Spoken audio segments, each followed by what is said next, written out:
Good morning, children.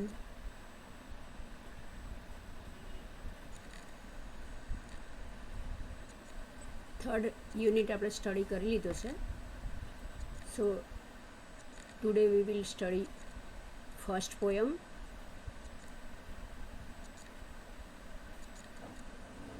In textbook, page number 137. So everybody open page number 137.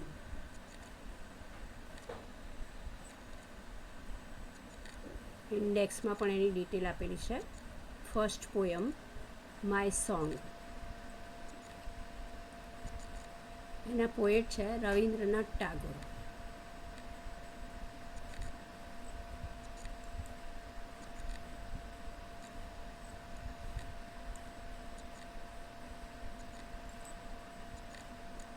Rabindranath ટાગોરે આ poem લખેલી છે. સો This song of mine will wind its music around you, my child, like the fond arms of love.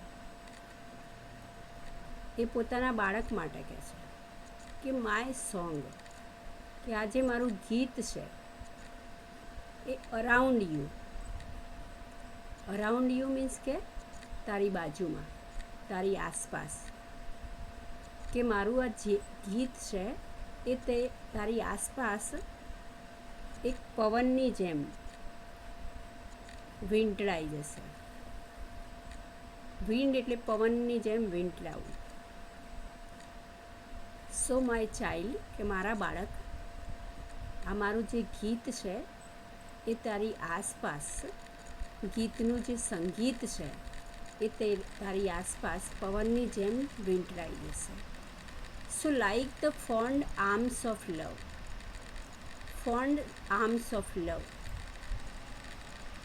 Found એટલે આમ થાય શોખ હોવો, અને arms means કે હાથ. આનો મિનિંગ થશે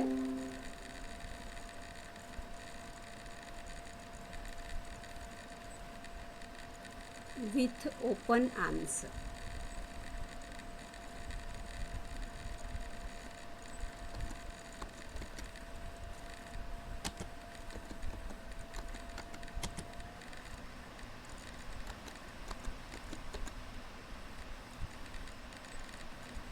with open arms. Arms means કે હાથ, હેન્ડ જેને કહી શકાય. આર્મ્સ મીન્સ કે હેન્ડ, કે મારા આ ગીતનું જે સંગીત છે એ તારી આસપાસ જાણે કે મારા ખુલ્લા બે હાથ વીંટળાઈ જાય એના જેવો અહેસાસ તને કરાવશે. રવિન્દ્રનાથ ટાગોર એ પોતાના બાળકને કહેશે કે જેથી કરીને તને એમ કે એકલા હોવાનો અથવા ડર એવું કોઈ પણ એમ કે અહેસાસ થશે નહીં. This song of mind will touch your forehead like a kiss of blessing. Forehead,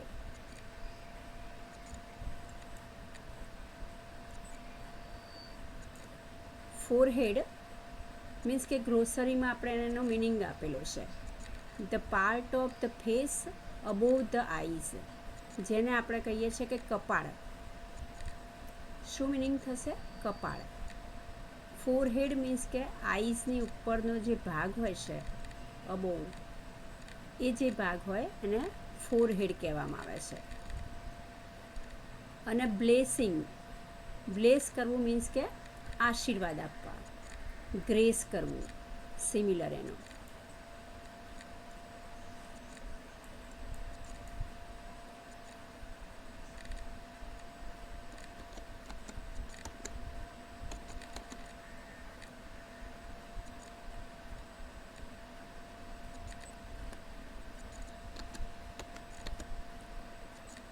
gracing.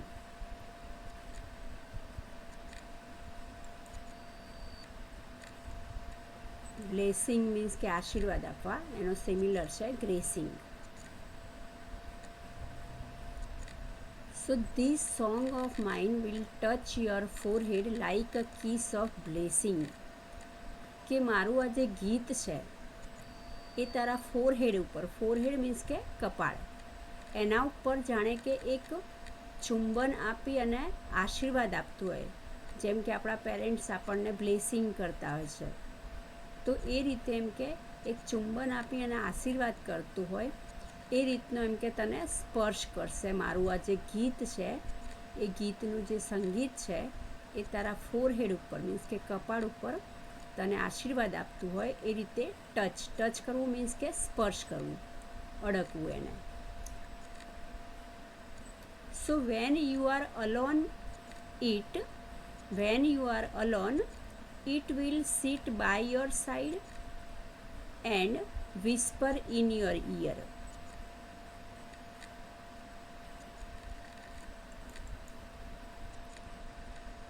કે જ્યારે તું અલોન હોઈશ, અલોન મીન્સ કે એકલો, કોઈ પણ આપણી સાથે ના હોય, સિંગલ જેને કહી શકાય, અલોન મીન્સ કે single.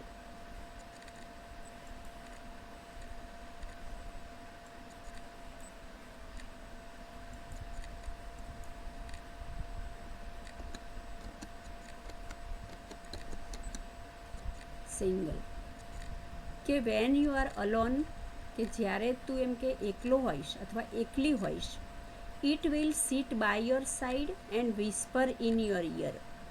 Whisper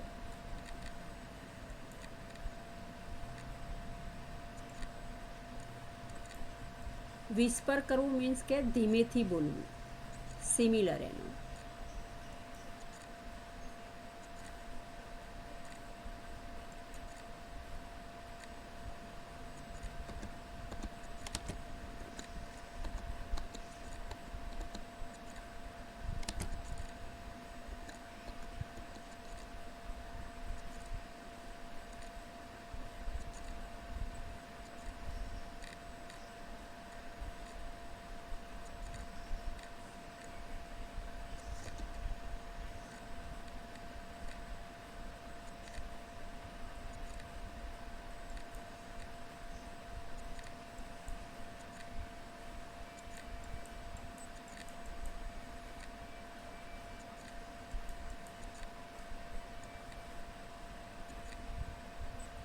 forehead whisper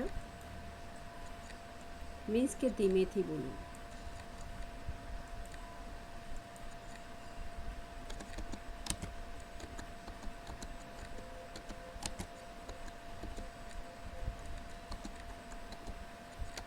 slowly, to speak slowly, ધીમેથી બોલવું.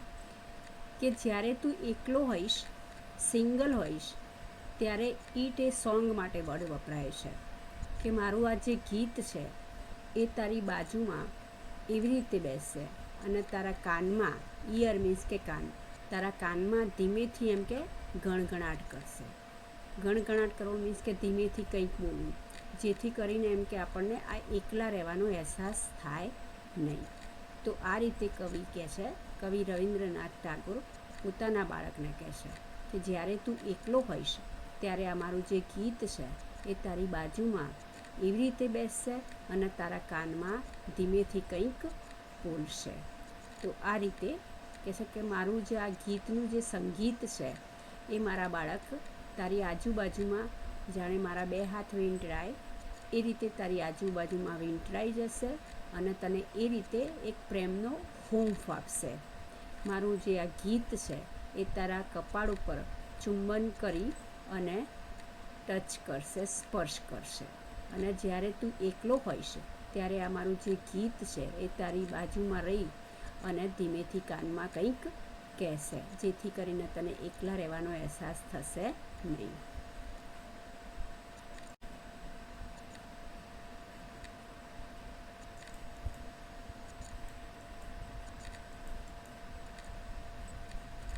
So when you are in the crowd, કે જ્યારે તું ટોળામાં હોઈશ, ક્રાઉડ મીન્સ કે ભીડ, ટોળું, કે જ્યારે તું ટોળામાં હોઈશ, it will fans you about with your અલુફનેસ.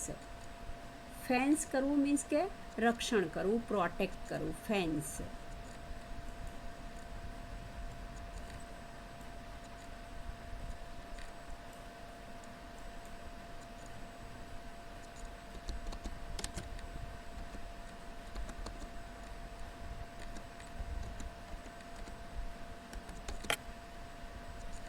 To protect, રક્ષણ કરવું. અને અલુફનેસ, અલુફનેસ રહેવું મીન્સ કે દૂર રહેવું.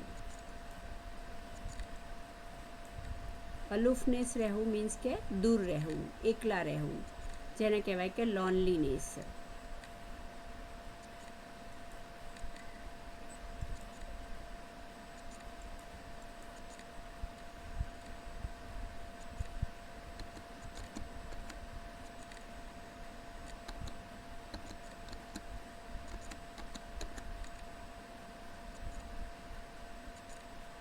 લોનલીનેસ, દૂર રહેવું.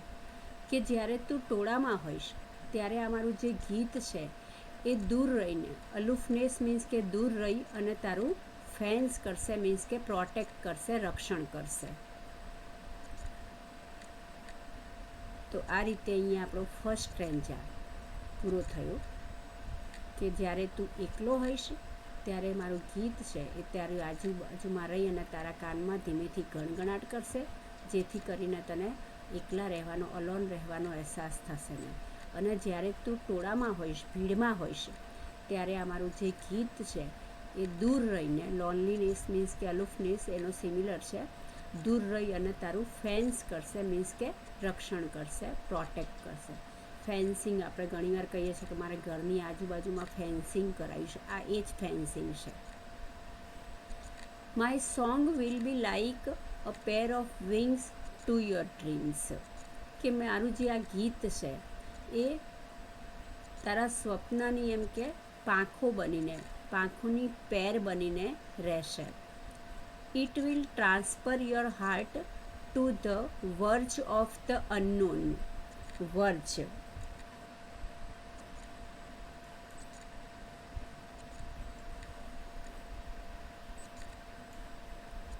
વર્જ મીન્સ કે છેડો, અંત જેને કહીએ છીએ આપણે, સીમા, ટોચ જેને કહી શકાય. Verge of the unknown, unknown એટલે કે જેને જાણતા નથી એવું. અને વર્જ મીન્સ કે છેડો, અંત, એન્ડ જેને કહી શકાય કે. So it will transfer your heart to the verge of the unknown. કે મારું જે ગીત છે એ તું જે વસ્તુને જાણતો નથી એવા એમ કે દિલથી એમ કે નજીકના શબ્દો જે છે એને ટ્રાન્સફર કરશે, અદલા બદલી કરશે, એને ફેરવશે. It will be like the faithful star overhead van dark night is over your road. અહીંયા આપણે વચ્ચે જે વેનથી આપેલું છે એનું ટ્રાન્સલેશન આપણે પહેલાં લેવાનું છે. આ જે લાઈન આપેલી છે કે van dark night is over your road. કે જ્યારે પણ તારા માર્ગમાં, તારા પથમાં એક અંધકાર છવાઈ જશે, મતલબ કે કંઈક મુશ્કેલી આવી, કંઈક પ્રોબ્લેમ્સ આવ્યો, ત્યારે એમ કે મારું જે ગીત છે એ ફેથફુલ સ્ટાર ઓવરહેડ, કે તારા માથા ઉપર એક ફેથફુલ મીન્સ કે વિશ્વાસુ સ્ટાર, તારો બની અને રહેશે, જેથી કરી અને તને એમ કે કોઈ પણ પ્રકારનો ડર અથવા મુશ્કેલી અથવા તો કોઈ પણ પ્રકારનો પ્રોબ્લેમ ક્રિએટ થશે નહીં. સો my song will sit in the pupils of your eyes. Pupils of your eyes. Pupils. Pupils એટલે અહીંયા આંખની કીકી જેને કહીએ છીએ આપણે. આંખની અંદર જે કાળો ભાગ હોય છે એને કહેવાય કે પ્યુપિલ્સ. આમ પ્યુપિલ્સનો મિનિંગ થાય સ્ટુડન્ટ્સ, પણ અહીંયા આપણે આંખની અંદર જે કીકી આપેલી છે એના માટે આ શબ્દ વપરાયો છે. કે my song will sit in the pupils of your eyes. કે મારું જે ગીત છે એ તારી આંખની કીકીની અંદર એવી રીતે એમ કે બેસશે. And will carry your site in to the heart of the things. અને એ તને એમ કે તારા હૃદય સુધીની, તારી નજીકતાની જે પણ વસ્તુઓ છે એની દ્રષ્ટિ બનીને, સાઇટ મીન્સ કે દ્રષ્ટિ, નજર જેને કહી શકાય, આઈસ પણ કહી શકાય, તો એ દ્રષ્ટિ બની અને તને કેરી કરશે. કેરી કરવું મતલબ કે આગળ લઈ જવું.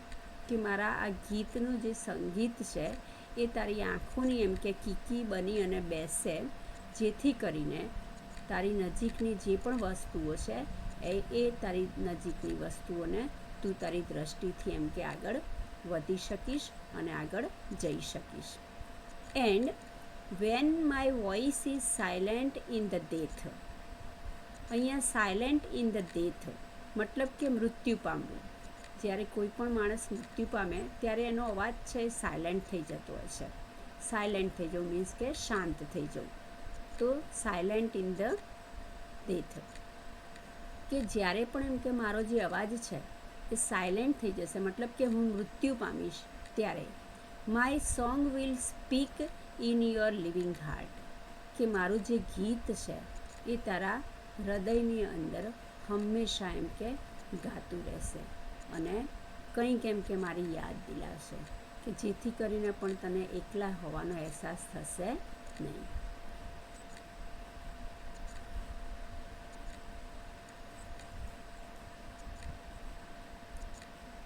તો અહીંયાથી આપણે એક સ્ટ્રેન્જર જોઈશું કે my song will be like a pair of the wings your dreams.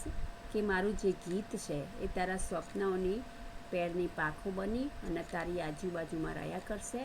It will transfer your heart to the verge of the unknown. કે જ્યારે પણ એમ કે તને કંઈક અનનોન, તું જાણતો નથી એવી સીમા સુધી પહોંચીશ, ત્યારે એ હંમેશા તને કંઈક એમાંથી ટ્રાન્સફર સુધી અદલા બદલી કરી અને તને એકલા ન હોવાનો અહેસાસ કરાવશે. It will be like the faithful star overhead van dark night is over your road. કે જ્યારે પણ તારા માર્ગમાં, તારા લાઈફમાં કંઈ પણ મુશ્કેલી આવશે ત્યારે એક વિશ્વાસુ તારો બની અને તારી ઉપર રહેશે. My song will sit in the pupils of your eyes. કે મારું આ જે ગીત છે એ તારી આંખની કીકી બનીને and will carry your site in to the heart of the things. કે તારા આંખની કીકી બની અને જે પણ એમ કે નજીકની વસ્તુઓ છે એને તારી દ્રષ્ટિથી આગળ વધારશે. And when my voice is silent in death. કે જ્યારે પણ એમ કે હું મૃત્યુ પામીશ, કોઈ પણ વ્યક્તિ જન્મ લે એટલે એનું મૃત્યુ નિશ્ચિત જ હોય છે. કોઈક એમ કે મને મૃત્યુ નહીં આવે તો એ સત્ય નથી. તો જ્યારે પણ એમ કે હું મૃત્યુ પામીશ ત્યારે મારું આ જે ગીત છે એ તારા હૃદયમાં હંમેશા એમ કે ગાતું રહેશે, બોલતું રહેશે. એ પ્રમાણે કવિ આપણને અહીંયા કહેવા માંગે છે. તો આ રીતે આપણે આપણી આ પોયમ જોઈ અને એના લેખક છે, એના પોએટ છે રવિન્દ્રનાથ ટાગોર. રવિન્દ્રનાથ ટાગોરે ઘણી બધી પોયમો લખેલી છે, ઘણા બધા એમને લેસન પણ લખેલા છે, ઘણા બધા ટાઇટલ એમણે આપેલા છે. રવિન્દ્રનાથ ટાગોર એક સારા પોએટ છે અને એ આવી રીતની પોયમો અને એ લખીને આપણને એમાંથી કંઈક બોધપાઠ, કંઈક થીમ આપવા માગતા છે. તો આપણે પણ આમાંથી એ શીખવાનું છે કે કોઈ પણ કપરી પરિસ્થિતિ આવે તો એ કપરી પરિસ્થિતિમાં આપણે ડરવાનું નથી, ગભરાવાનું નથી અને હંમેશા એનો સામનો કરી અને આગળ વધવાનું રહેશે. તો અહીં આપણી આ પહેલી પોયમ, ગ્લોસરીમાં પણ આપણને જે વર્ડ્સ આપેલા છે એ વર્ડ્સને આપણે આપણી નોટ્સમાં 3 ટાઈમ્સ લખવાના રહેશે. દરેક લેસન જ્યારે ચાલે એના સિમિલર જે હોય છે હું આજુબાજુમાં લખતી રહું છું એ, અને એ સિવાય ગ્લોસરીમાં જે પણ વર્ડ્સ આપેલા હોય એ પણ આપણે આપણી નોટ્સમાં લખતા રહીશું, લેસન વાઇઝ, પોયમ વાઇઝ, કે જેથી કરીને આપણને પાછળથી સ્ટડીમાં કંઈ પણ પ્રકારની તકલીફ પડશે નહીં. તો આ રીતે આપણી આ પોયમ અહીંયા પૂરી થાય છે અને એનું ઇંગ્લિશ એકવાર અને એની ગ્લોસરી જે આપેલી છે એ એકવાર આપણે આપણી નોટ્સમાં લખી દઈશું. અને એની જે એક્સરસાઇઝ છે એ પછી જ્યારે સ્કૂલ ખુલશે પછી આપણે એને ફોલો કરીશું. અહીંયા પણ જો સામાન્ય ક્વેશ્ચન આન્સર આપણને આપેલા છે, જો તમને ફાવે તો ઘરે બેઠા બેઠા પણ આપણે એની પ્રેક્ટિસ કરી શકીએ અને ટ્રાય કરતા રહીશું. Thank you.